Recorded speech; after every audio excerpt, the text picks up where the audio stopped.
हाय दोस्तों, कैसे हैं आप। हम उम्मीद करते हैं आप अच्छे होंगे और आपकी तैयारी बहुत अच्छी चल रही होगी दोस्तों। खूब जम के पढ़ रहे होंगे। पेपर आपके सीटेट के चल रहे हैं, लगातार पेपर दे के बच्चे आ रहे हैं और ठीक ठाक ही पेपर हो रहा है सभी लोगों का। और हम आपको प्रैक्टिस करा रहे हैं सीटेट के मैथ का, प्राइमरी लेवल के मैथ का हम प्रैक्टिस करा रहे हैं और बहुत जम के आप पढ़ाई कर रहे होंगे। तो इस प्रैक्टिस सेट को भी उसमें शामिल कर लीजिए और प्रैक्टिस सेट को करके जाइए। बिल्कुल हूबहू ऐसे ही क्वेश्चन आपके एग्जाम में आ रहे हैं दोस्तों। आज स्टार्ट करते हैं और आज का पहला क्वेश्चन लेते हैं दोस्तों। आपके सामने क्वेश्चन है कि एक समचतुर्भुज के विकर्ण 10 सेंटीमीटर और 24 सेंटीमीटर है, इनका परिमाप बताइए। तो थोड़ी सी मैं जानकारी समचतुर्भुज के बारे में देता हूं दोस्तों। समचतुर्भुज जैसा कि आप जानते हैं कि वर्ग से बनता है। जैसे वर्ग में सभी भुजाएं बराबर होती हैं, वैसे ही समचतुर्भुज में भी सभी भुजाएं बराबर होती हैं। समचतुर्भुज के विकर्ण एक दूसरे को 90 डिग्री पे दोस्तों काटते हैं। जब इनके बीच में हम संबंध निकालते हैं, ये विकर्ण आपका है दोस्तों D1 और ये विकर्ण आपका D2 है। अगर इनके विकर्ण और भुजा के बीच में संबंध निकालते हैं दोस्तों, तो वो संबंध का मैं डायरेक्ट फार्मूला आपको बता दे रहा हूं। 4a² = D1 का स्क्वायर और प्लस D2 का स्क्वायर। इसको याद रखिए दोस्तों, बहुत काम की चीज है। अगर दोनों विकर्ण दे करके भुजा पूछे या परिमाप पूछे, परिमाप जैसे पूछ रहा है, परिमाप तभी निकाल पाएंगे जब आपको समचतुर्भुज की भुजा पता होगी। भुजा चारों बराबर होती है, 4 का गुणा कर देंगे, निकल जाएगा दोस्तों। या आपको भुजा दे दे, एक विकर्ण दे दे, दूसरा विकर्ण पूछे तो भी इसमें आप लगा लेंगे और बहुत आसानी से क्वेश्चन आपका लग जाएगा। वैल्यू को रखते हैं 4a² = D1 की वैल्यू 10 का स्क्वायर हो जाएगा दोस्तों। 10 का स्क्वायर, यहाँ पे 24 का स्क्वायर, 10 का आप 100 जानते हैं, 24 का आप 576 जानते हैं, जोड़ेंगे हो जाएगा 676। 4a² = दोस्तों लिखेंगे 676 बटे 4 और a आप लिखेंगे √676/4। 676 रूट से बाहर निकल के 26 होगा और 4 निकल के 2 काट दोगे दोस्तों, 13 आ जाएगा। ये a की वैल्यू हो गई। बट परिमाप पूछा है दोस्तों, तो परिमाप चूंकि चारों भुजाएं बराबर है तो 4 गुणते क्या हो जाएगा 13। परिमाप के बारे में आप जानते हैं, किसी भी फिगर की जो बाउंड्री की लंबाई होती है वही परिमाप होता है। तो अगर एक भुजा 4 निकल गई दोस्तों, तो जाहिर सी 13 निकल गई, तो चारों भुजाएं क्या हो जाएंगी 13 चौक को 52। 52 आपका विकल्प नंबर डी राइट हो जाएगा दोस्तों। आइए दोस्तों क्वेश्चन नंबर 2 की बात कर लेते हैं। क्वेश्चन नंबर 2 आप देख रहे हैं, दो संख्याओं का मौसा और लौसा क्रमशः 13 और इतना दिया हुआ है और एक संख्या दी गई है दूसरी। जैसा आप जानते हैं दोस्तों, अगर दो संख्याएं हों तो पहली और दूसरी का गुणनफल एलसीएम और एचसीएफ के गुणनफल के क्या होता है, बराबर होता है। कि इन्हीं दो संख्याओं का यदि गुणा किया जाए तो उन दोनों संख्याओं का लसा और उन दोनों संख्याओं के मौसा के गुणनफल के बराबर होता है। अगर ऐसा है दोस्तों तो आप देख लेंगे, पहली संख्या आपको 117 दी गई है, दूसरी आपसे पूछ रही है। लौसा का मान यहाँ पे दिया हुआ है दोस्तों 13 और मौसा का मान, मौसा का मान 13 है दोस्तों और लौसा का मान आपका क्या है 1989। गुणा में आगे पीछे लिखा जा सकता है, कोई दिक्कत नहीं दोस्तों। देखिए यहाँ पे बराबर का चिन्ह लगा है तो ऊपर से ऊपर कटता है। 13 एकम 13, 13 9 117। इस 9 से इसको काट लेंगे दोस्तों, तो दूसरा नंबर आ जाएगा 1989/9। 9 दूना के 18, 9 दूना के 18, एक बचेगा इसमें का 19 में का, और 9 एक कम 9, तो सेकेंड नंबर आपका आ जाएगा 221। 221 विकल्प नंबर बी है दोस्तों, राइट हो जाएगा। क्वेश्चन नंबर 3 की बात करते हैं दोस्तों। इसको तो मैंने ट्रिक से भी आपको शॉर्ट ट्रिक में भी दे रखा है। आइए जरा इसको देख लेते हैं। करड़ी में 3 - 1 और करड़ी में 3 + 1 = यहाँ पर है a + b करड़ी में 3। बेसिक से बताने की कोशिश करता हूँ दोस्तों और ट्रिक से भी बताऊंगा, वीडियो में बने रहिए बिल्कुल। आइए जरा देखते हैं, अगर बेसिक्स इसको लगाएंगे तो क्या करेंगे, हर का परमेयीकरण करेंगे दोस्तों। अगर परमेयीकरण करते हैं तो क्या करते हैं कि बीच का चिन्ह बदल करके ऊपर नीचे गुणा किया जाता है दोस्तों। अगर बीच का चिन्ह बदल करके ऊपर नीचे गुणा किया जाएगा तो इसके बीच का चिन्ह बदल देंगे तो माइनस, और इसी से ऊपर भी गुणा करेंगे करड़ी में 3 - 1 से। इधर की वैल्यू सेम टू सेम ऐसे ही पड़ी रहेगी। अगर ऊपर करें तो दोनों का होल स्क्वायर हो जाएगा दोस्तों, और नीचे देखेंगे a + b और a - b। तो a + b, a - b जैसा कि जानते हैं, एक ब्रैकेट में a + b हो और एक ब्रैकेट में a - b, तो ये सूत्र हो जाता है a² - b² का। तो यहाँ पे चूंकि होल स्क्वायर हो जाएगा तो होल स्क्वायर खोल देंगे तो करड़ी में 3 का स्क्वायर + 1 का स्क्वायर -2a। का मान करड़ी में 3, b का मान 1 है तो 1 का गुणा करने से कोई प्रभाव नहीं पड़ेगा। नीचे आ जाएंगे, a का स्क्वायर मतलब करड़ी में 3 का स्क्वायर कर देंगे दोस्तों और माइनस हो जाएगा 1 का स्क्वायर। यह इधर की वैल्यू सेम टू सेम ऐसी ही रहेगी दोस्तों। यहाँ पर आ जाते हैं करड़ी में 3 का स्क्वायर, 3 प्लस 1 माइनस 2 करड़ी में 3, नीचे करड़ी में 3 का 3, 3 में से 1 चला जाएगा, यहाँ पर a प्लस बी करड़ी में 3 हो जाएगा दोस्तों। ऐसा होगा कि ये 4 हो जाएगा, ये माइनस 2 हो जाएगा ना, यहाँ पे 4 माइनस 2 करड़ी में 3 और नीचे आपका 2 आ रहा है, equal to a plus B करड़ी में 3 हो जाएगा दोस्तों। ऊपर का यदि हम मिटा लें अगर इसको हम मिटा लें दोस्तों तो यहाँ पे हम आपको अच्छे से बता पाएंगे कि देखेंगे यहाँ पर देखिए दोस्तों 2 अगर हम कॉमन ले लें, 2 कॉमन ले लेंगे तो बचेगा 2 माइनस करड़ी में 3 और अपान क्या हो जाएगा 2, इक्वल टू इधर है a प्लस बी करड़ी में 3, 2 से 2 कट गया दोस्तों। अब देखिए कंपैरिजन करते हैं, ध्यान दीजिएगा, कंपेयर प्लस से पहले मतलब 2 पार्ट है, एक पार्ट करड़ी में 3 वाला है, एक पार्ट बिल्कुल साधारण नंबर का। तो a बराबर अगर कंपेयर करेंगे तो क्या पा जाएंगे दोस्तों 2, लेकिन यहाँ पे करड़ी में 3 है, करड़ी में 3 है, यहाँ पे b है, यहाँ पे कुछ नहीं होगा इसके आगे, तो 1 तो होगा ना दोस्तों, तो 1 का मतलब -1, तो b का मान हो जाएगा -1, ये हो जाएगा। इसको नोट करेंगे दोस्तों। हम ट्रिक बताते हैं, ट्रिक से कैसे इनको लगाएंगे आसान तरीके से, ये तो परमेयीकरण था, आइए ट्रिक से लगा के आपको बताते हैं दोस्तों।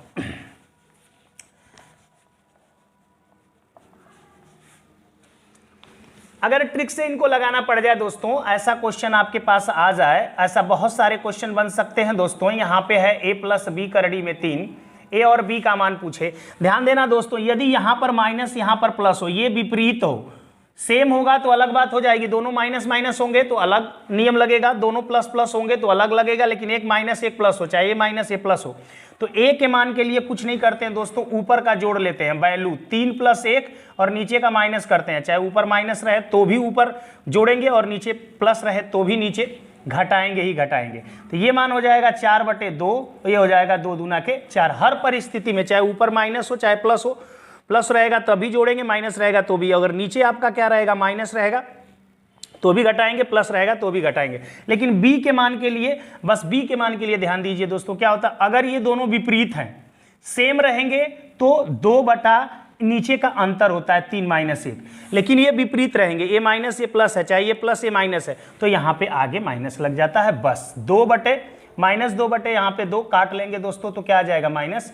ये आप देख पा रहे होंगे, a का मान 2 और b का मान -1, बिल्कुल चुटकियों में आप लगा पाए दोस्तों। विकल्प नंबर सी आपका क्या हो जाएगा, राइट हो जाएगा। आइए दोस्तों क्वेश्चन नंबर 4 देखते हैं, बहुत तेज गति से इनको लगाएंगे दोस्तों। 2 वृत्तों की परिधियों का अनुपात दिया गया है दोस्तों, 3 संबंध है 1। देखिए दोस्तों, परिधि का अनुपात दे या त्रिज्या का अनुपात दे, परिधि या त्रिज्या, परिधि का अनुपात हो या दोस्तों त्रिज्या का अनुपात हो, इससे कोई फर्क नहीं पड़ता है। और इसके बाद क्षेत्रफल का अनुपात यदि पूछ दे आपसे, क्षेत्रफल का अनुपात पूछेगा दोस्तों, तो इस अनुपात का स्क्वायर हो जाएगा, 3 का स्क्वायर अनुपात 1 का स्क्वायर, तो 9 अनुपात क्या हो जाएगा 1। विकल्प पे करेंगे आंसर, राइट हो जाएगा। विकल्प नंबर 5 पे आ जाएंगे दोस्तों, 20 सेंटीमीटर के भुजा के समबाहु त्रिभुज का क्षेत्रफल। तो आपको पता होना चाहिए दोस्तों, समबाहु त्रिभुज इसको कहते हैं जिसकी तीनों भुजाएं बराबर होती हैं, और इनके क्षेत्रफल का फार्मूला आप जानते हैं कि करड़ी में 3/4 भुजा का स्क्वायर होता है। तो क्षेत्रफल निकालने के लिए कर देंगे करड़ी में 3/4, भुजा कितनी है दोस्तों 20 दिया हुआ है, तो 20 का स्क्वायर क्या हो जाएगा 400। तो ये देखिए करड़ी में 3/4, यहाँ पे हो जाएगा 400, 4 से काट देंगे 100, आंसर आ जाएगा 100 करड़ी में 3 सेंटीमीटर स्क्वायर।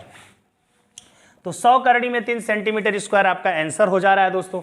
अगर क्वेश्चन नंबर 6 की बात करें दोस्तों, तो आप देख पा रहे हैं कि यहाँ पे कह रहा है कि 547.527 अपान 0.0082 की वैल्यू कितनी है दोस्तों x है, और कह रहा है कि इसकी वैल्यू आपको बतानी है दोस्तों। कोई दिक्कत नहीं, बहुत आराम से बताएंगे हम। जरा देखिए यहाँ पे दशमलव का समझौता कर लेते हैं, इसका 3 अंक दशमलव जाएगा और इसका भी 3 अंक जाएगा, तो यहाँ पे हो जाएगा दोस्तों। ध्यान दीजिएगा, इसका 3 अंक जाएगा तो यहाँ पे, लेकिन इसका अगर हम 4 अंक हटाएंगे दोस्तों, तो यहाँ पर मुझे 0 बढ़ा करके 4 अंक बनाना होगा। अब दशमलव पूरा हट गया, मतलब 5 4 7 5 2 7, इस 0 यहाँ पर हो जाएगा दोस्तों। और ये नीचे 82 इक्वल टू क्या पा रहे हैं x पा रहे हैं। बहुत ध्यान से देखिएगा इसमें। अब ये आपको 0 का मतलब क्या समझ रहे हैं, इस 0 का मतलब क्या समझ रहे हैं 10 समझ रहे होंगे ना, 10 का गुणा करने से ही तो आता है। और वैल्यू कितना आपको निकालना है, इतना का मान निकालना है। देखिए इसी का तो मान पूछ रहा है यहाँ पे दोस्तों,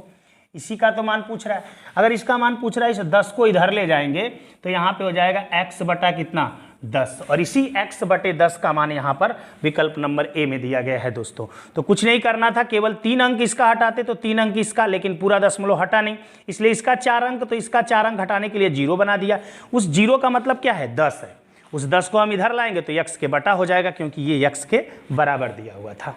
अब देख लेते हैं दोस्तों क्वेश्चन नंबर 7 को। क्वेश्चन नंबर 7 आपका क्या कह रहा है कि 17,863 पाने के लिए इतना का मतलब 8008, और ये है 8088, और ये है 8808, इतना के योग से क्या घटाना होगा। तो पहले इसका योग कर लें, 8 3 के 24, 8 2 10, 8 1 9, 8 3 के 24, इतना योग आया। इसमें से कितना घटाएं कि इतना आ जाए, तो यही घटा देते हैं, यही घटा देंगे तो पता चल जाएगा दोस्तों।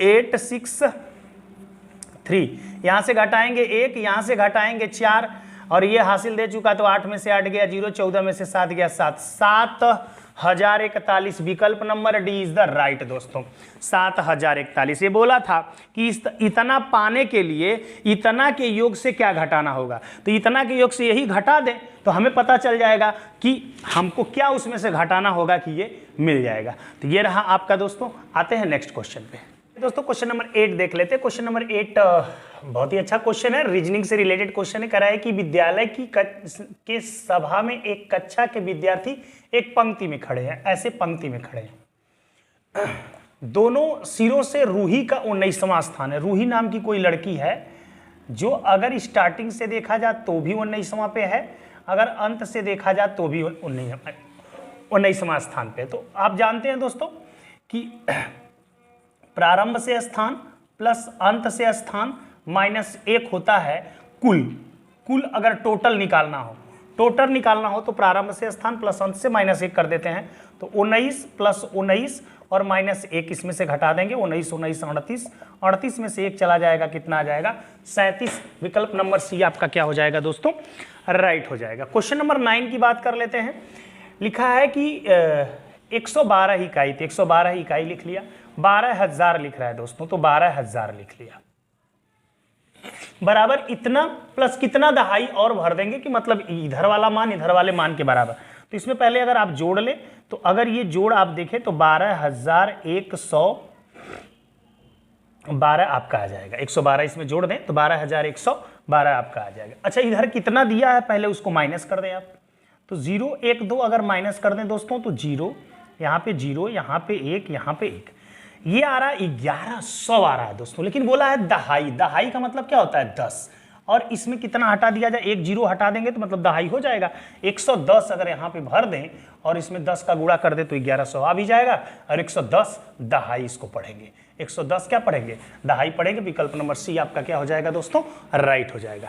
क्वेश्चन नंबर 10 देख लेते हैं। बहुत ही अच्छा सा क्वेश्चन है, छोटा है बट मतलब नहीं समझ पाएंगे तो गलत हो जाएगा। यहाँ पे परिसर पूछा है, ये ढेर सारे मान दे करके परिसर का मतलब होता है दोस्तों, परिसर का मतलब होता है विस्तार, फैलाव, मतलब इन मानों का कहां तक फैलाव है। तो विस्तार जब या परिसर जब निकालना होता है, रेंज इसको बोलते हैं, जब भी ये निकालना होता है तो सबसे बड़ी वैल्यू जो होती है उसमें से इस मान में जो सबसे छोटा दिया है, सबसे बड़ा तो 42 था, सबसे छोटा जो मान दिया गया उसको माइनस कर देंगे, ये 15 दिख रहा है। यहाँ पे 12 में से 5 जाता है 7, 3 में से 1 जाता है 2, 27 आपका आ जा रहा है। विकल्प नंबर सी आपका क्या हो जाएगा, राइट हो जाएगा दोस्तों। इस तरह से मैंने आपको पूरे आज 10 क्वेश्चन करवाए, पूरे 5 प्रैक्टिस सेट मैंने दिए हैं 10-10 क्वेश्चनों का दोस्तों। इस तरह से 50 क्वेश्चन मैंने आपको करवाए हैं पेपर से पहले। इन पांचों प्रैक्टिस सेटों को आप करके जाइए, मैं बिल्कुल यकीन के साथ कहता हूं कि आप अच्छा करके आएंगे अपने पेपर में, कोई भी क्वेश्चन आपके इनसे बाहर नहीं आएंगे। बस इन 5 प्रैक्टिस को आप करके जाएं। तो आज के लिए इतना ही दोस्तों, नेक्स्ट क्लास में मिलेंगे। जय हिंद दोस्तों।